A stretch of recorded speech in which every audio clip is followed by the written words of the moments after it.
In this conscious, living universe, there are no laws of nature, just habits. There is nothing external to the universe to enforce a law upon it. The illusion of a fixed law of nature is only the result of there being no need for that habit to be broken. When habits need to be broken to ensure the survival of the organism, we see this event in nature and call it evolution. The collective mind shapes our evolution.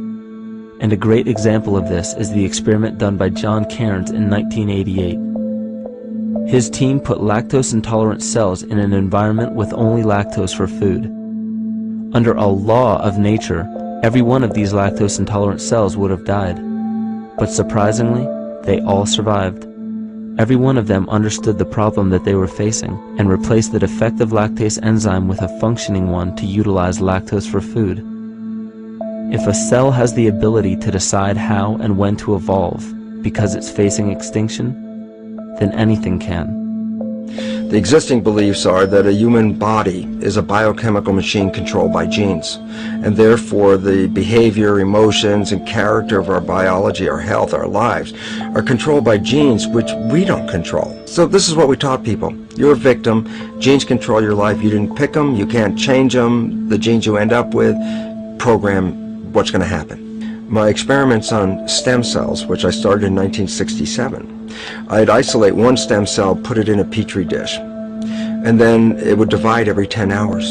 So I took all the cells, split them up into 3 groups, and then just put them in 3 petri dishes. And then I changed the growth medium, the constituents of the environment, in each of the 3 dishes. In one dish, the cells form bone. The second dish, they form muscle. And a third dish, they form fat cells. What controlled the fate of a cell? And the first thing you have to say is, oh wait, they were all genetically identical when they were put in a dish. So obviously the genes didn't control it because they all had the same genes. What was different was the environment. And all of a sudden in my career it said, oh my gosh, here I am teaching genes control life, and the cells are telling me genes respond to life. And since you can control the response, you can control your life. It's how you read the environment, how your mind perceives the environment. And if you understand this, then you could lead yourself to the most wonderful expression on this planet, to be fully alive and fully healthy by just how you respond to the world.